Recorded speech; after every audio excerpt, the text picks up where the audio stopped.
like I just said, what, 5, 6 gold records or better in a night. And I sent those to labels the next day. And they were like, nah, we don't want it. Nah, they listened to Ransom, bro. They said they don't want Ransom. What's up, everybody? Welcome to the very first episode of Carton Conversations. I'm your co-host, JB. Yeah, I'm Jake. And today we have the very, very special pleasure of sitting with two of the brightest young minds in the music industry, multi-platinum producers, artists, developers, music extraordinaires, Taz Taylor and Nick Mira of Internet Money. Woo!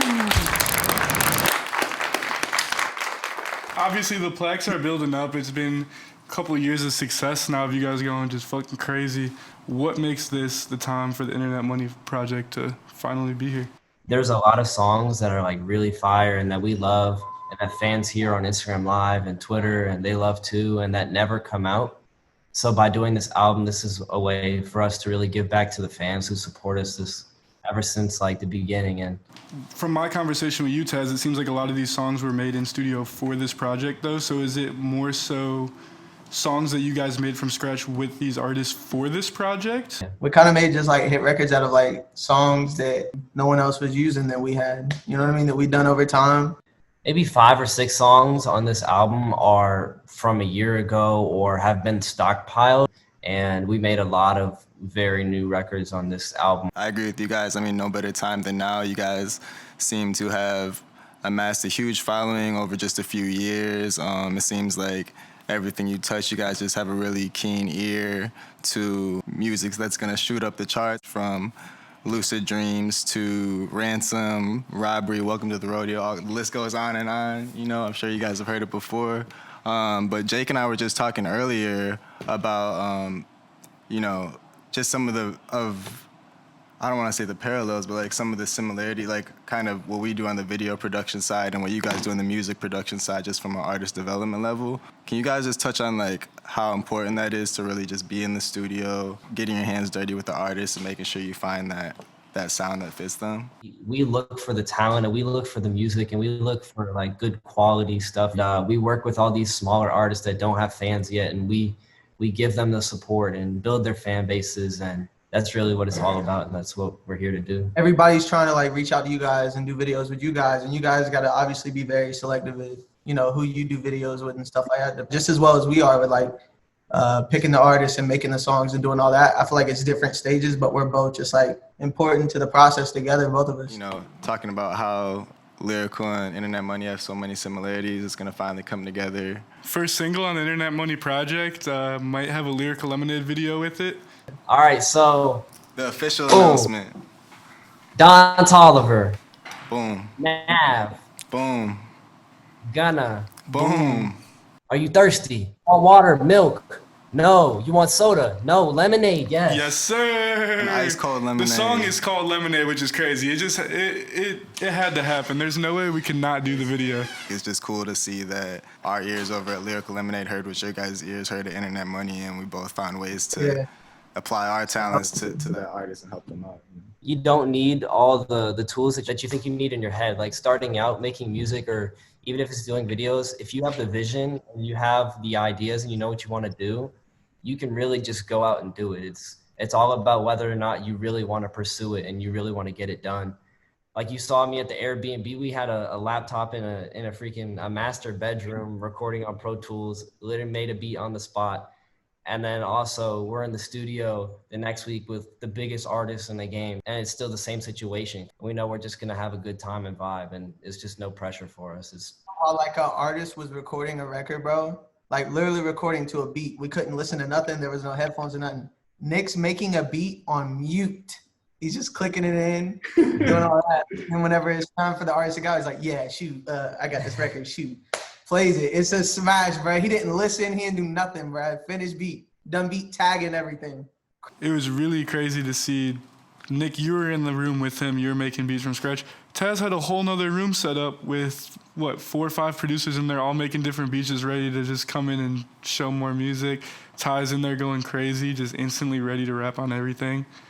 It's just cool to see the work ethic. Yeah, I love that too, and it that's another thing that reminds me of how many similarities we got. Like, we just love seeing the work ethic and just the family environment over at the Internet Money House. It's crazy to have that same type of vision, that kind of family organic bond. We spend pretty much, I say, like, all of our lives with each other. Like, we live with each other, we like hang out with each other, we don't go out, we don't separate, we just like vibe. So it's like good music and good records and stuff is just gonna like come. Like, when would you guys say was kind of the moment where you guys realized, all right, we got something special here, like let's make this a huge collective thing? Well, we met in like 2015, I think, and then Taz thought of this idea of Internet Money at the beginning of 2016. He's like, I got this group, I want to make this producer group, and you know, we just promote getting money on the internet. It's just Internet Money, selling online, making kits, doing consultations with people. We used to have a website where we just did straight graphic designs for people, and like a lot of people don't even know that it's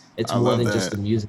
Like, from the core too, it's always been about hustling and making money out of what you want to do for your life, because a lot of people, they don't want to go to school, do a 9 to 5 and live a boring life that's not set out for them. They want to do what's their dream. So about all of us, we wake up, we make music all day long, and then when we don't want to make music, we don't have to. 2017, I signed my pub deal. That's kind of when we got into the industry. Yeah. And then that's when Fuck Love by X and Trippy came out for Nick. So it's just like both of those two things together, like buzz started happening and juice started popping off with Nick. And then that just went a whole nother thing. 2018 was crazy. We had a bunch of records. We did a label deal. We did all that. Yeah. Man, 2019, we found Tekka. We found Ian. We did all this. We gave everybody hits, man. Crazy. We banded with and everybody. And then now 2020, we're here. We're finally putting out our album, you know? So it's just crazy. How old were you when Fuck Love came out? It came out on my 17th birthday. Yeah, I was in high school. It was the album 15 on my 17th birthday. And like, I found out at like 10 p.m. I like heard a little snippet early on YouTube. Like, it was like Trippy and X walking out of the car. And then I heard the beat and I was like, oh, wait a minute. I was flipping out in the house. Kids at school knew that I produced. I was never like going out in school, like being like really braggadocious or anything, like going out in the halls. Like, and definitely that whole moment as a whole thing, like the song coming out was like my first major placement as a producer. But also at the same time, that year, Lucid Dreams was already out on SoundCloud. When the X song came out, Juice was congratulating me. He was like, bro, you did it. You made it. You working with X. Come on, man. Like, this is nuts. I was like, hey, man, we're making fire, too. And, like, it's crazy because at the end of the year in December, like, Lucid Dreams racked up, like, 300,000, 400,000, like, plays. And then over the next year, that's when it just took off, too. So those songs were out at around the same time, and just to see the longevity of both songs and how they panned out, I couldn't be more grateful for those two alone. You know, speaking on Juice just for a second, his album just dropped, Legends Never Die, as we all know. Yeah, and what was the process like, the creation of Legends Never Die, and how special of a moment was that for you? We just did our own thing. Like, I would be all over across the country. He would be in a different place, and we just talk over text and email music back and forth and stuff, and like that's how all of our records were done pretty much. Is there a record that you and Juice did that really stands out as your favorite record or holds a special place in your heart? I will say Robbery is probably my favorite Juice song I've ever done, just because like I remember we made that song like almost 2 years before it came out. We made it right after All Goes the Same, like shortly after. I remember hearing it right after that happened.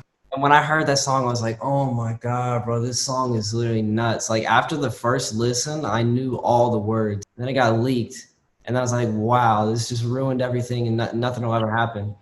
And I was like, it was so much for that. Grade A hit me up asking about paperwork for it, like, yo, we want to make it the single for the next album for Death Race for Love. And then you guys did the video to it, Cole. It was just nuts, and then it just proved that the leaks behind it didn't matter. And stories that have kind of swept the internet surrounding Internet Money in recent years is like you guys locking in with Tekka to make Did It Again, Ransom, Shots, The Score, Somebody.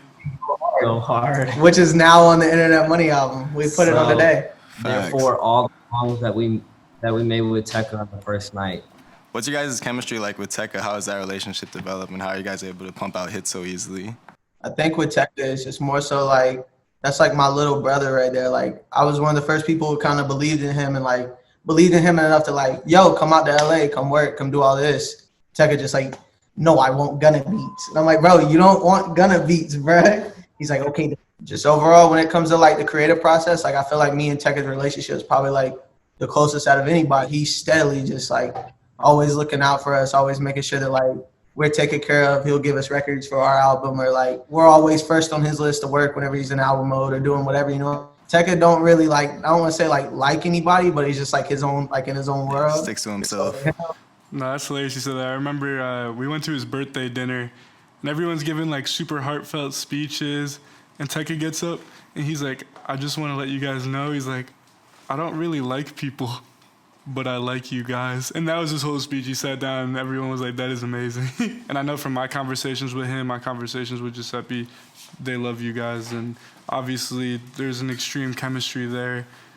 Like, how do you pick an artist? Because when I look at your guys' roster, there's so many different sounds on it. You know? We got a bunch of different genres, to be honest. We got Ian and Stacy, who's kind of like the alternate rock. Ty, who's just like, I don't know, he's a jack of all trades. There's nothing that Ty can't do. It's kind of crazy. If anybody gets on a record, Ty's music, I love it though. Spirit, my man is like a young Bieber, bro. Like, you just can't mess with that. And then Alec, my boy Alec, he's just like the Swiss Army knife. Yeah. He produced a lot. He produced a single, Lemonade, with Don and Nav and Gunna. He did the guitar. I didn't know he was on that. If we're in with an artist, they'll help with like writing, or they'll help with melodies, or they'll like help produce. They'll do stuff like that. It's kind of just like them kind of making sure we're taken care of, and we make sure, you know, they're taken care of. There's no like formula to our artists, bro. It just has to be like their vocals just got to cut on records like a certain way. You know what I mean? Like whenever I wanted to sign Tekka, when no one wanted to sign Tekka because he doesn't look like your traditional rapper, like I just said, what, 5, 6 gold records are better in a night. And I sent those to labels the next day, and they were like, nah, we don't want it. Nah, they listened to Ransom, bro. They said they don't want Ransom. 5 times platinum, another platinum single, another platinum single, another, like almost all of them were platinum, not just gold, like gold, platinum, like all in the first night of ever like linking with him. And even down to like Juice, like we were first on that. We just hear things in music that people don't normally hear. You guys are completely running the production game right now, churning out hits, and the way that you guys are doing it isn't in like a generic poppy sense. Like, you guys are still making it tasteful and making it original, and make it, you know, at the same time making it so accessible. And it kind of reminds me of like what the Neptunes were doing like back in the early 2000s. Nick, I remember reading or watching one interview that said that Pharrell's a big influence to you. You being so young, being 19, how did you kind of come across that influence, and what does Pharrell and the Neptunes influence mean to you? And Pharrell really like inspired me first just off like uniqueness, like his style, like not even just music, like just like clothes and fashion. You just hear that 4 count, you're like, dang, he had no tag, he just had the boom, boom, boom, boom, and then like the beat starts, you're like, all right, I'm ready for this ride. Just like Pharrell, or what's your favorite Virginia producer beat of all time? It's Mr. Me Too. So Nick, you got Pharrell. Taz, who would you put as one of your biggest influences on the producer side?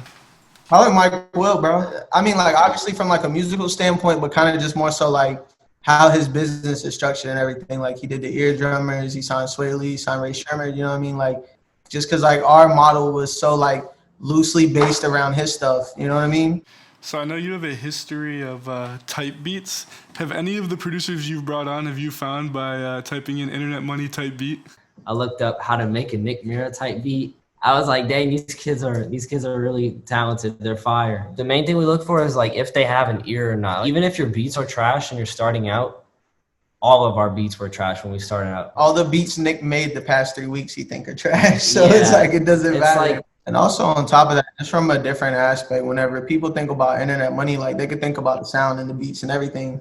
But Internet Money is just basically just showing people that like there's nothing you can't do as a producer. You know what I mean? Like, people used to label us just type beat producers, and we broke through that. Now we became industry producers, and we're breaking through that. We're becoming artists. We're becoming a label. Nick's doing a clothing brand. So it's just like there's just nothing you can do and like you can't do.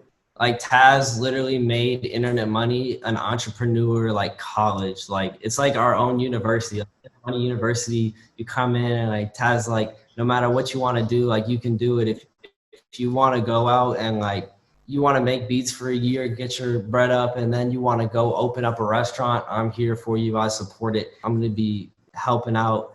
And it's like you want to make clothes, invest in stocks, like whatever it is, like entrepreneurship wise or even life wise, like as Internet Money, just we all support each other and like I'm just very grateful that like Taz built that.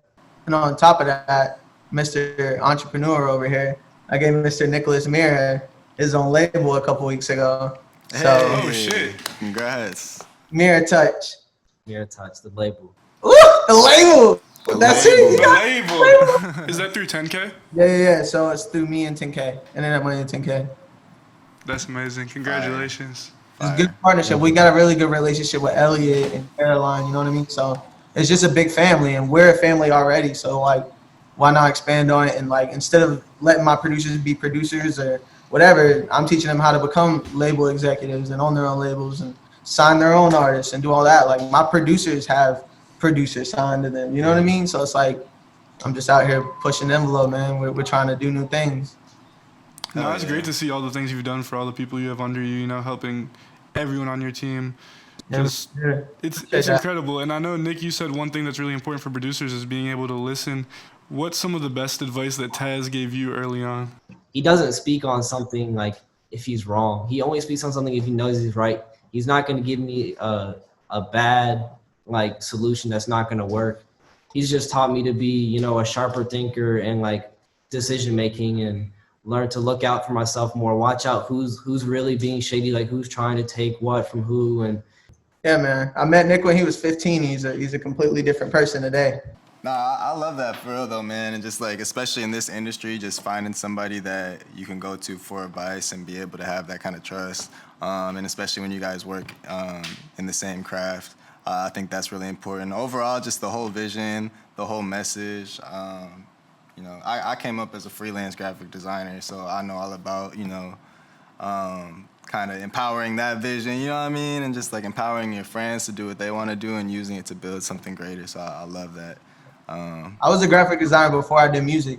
So it's Facts. Yeah, so like that's how like I see everything with like visual, you know what I mean, like cover arts and all that, even like branding with Internet Money, like names. Exactly. I feel like there's a ton of similar. Well, I don't know. I'm gonna nerd out real quick, but like let's go. You know what I'm saying? Sometimes I sit down on Pro Tools and I'm like, damn, this is like all these keyboard shortcuts are the same as Illustrator, photo. You know what I'm saying? It's like I feel like there's a lot of crossover there. You know what I mean? Bro, whenever I was using like Photoshop and like switching over to FL, it's kind of like Photoshop, bro. Again, and I had more fun making a beat than I did making graphics and like Photoshop and Illustrator and everything. So I just stuck with it. Who's the best hooper in Internet Money? I mean, I almost broke my foot playing catch, so not me. Look, we got a court right next to this room, Yeah, right next door. When this quarantine shit's Anytime. over, you bring your best five to Chicago, we'll see you on the court. I don't know if you've seen Internet Money, bro, but it's just a bunch of white kids with glasses. We aren't really hooping on some courts, bro. We're not much better. That's pretty much. If you want to see it cool though, we'll tear that ass up, bro. No. I've been to the house. You guys are nonstop with that shit. I'm not trying to see any of y'all. we can play, but we got to go double or nothing on the court after. Yeah. Real quick before we get out of here, what's next for Internet Money? I know you guys said Nick's label. Congrats again on that. But what's the next move? hey man, this album's coming out. That's the biggest move right now. Give some names. Yes, sir. Let's get some names. I mean, we got Tekka, right? Obviously, we got Juice. Obviously, Boom. we got Trip. Obviously, Boom. Stay Solid Rocky. we got Stay Solid Rocky from Virginia. We got We got Keed, Keed, Lil Key, Nudie. Ian, Sway Lee, Skies. The Sway Future song is fucking crazy. Oh yeah, Sway. That's Sway. really casual. I said Sway. Sway. Yeah, we got Just Sway. threw that in there Sway. lightly. Yeah, man. Don Gun Nav. Yeah, the Lemonade got- songs, but they're about to see that one. 24 Karat Golden. Shout out to the young goat. Yes, He's on sir. there. Yeah. Yes, Kai's sir. on there a couple times. Eric's Yeah. on It's there. the Yeah, song it's we on got there. together too with Holiday, Leroy, Tux. Yeah, Holiday. Shit's Leroy? fire. Holiday. Yo, Holiday's verse, bruh. Oh my He's gosh. spaz. Oh my. But yeah, man, we are working on the second one though. The second album. If people go hard for the first one, I'll go get even bigger names for the second. All right, guys. Taz Taylor, Nick Mira, Internet Money. Before the Storm dropping soon. Thank you guys so much for coming on Carton Conversations. I'm JB. I'm Jake. All right, peace. Thank you guys. Thank you, guys.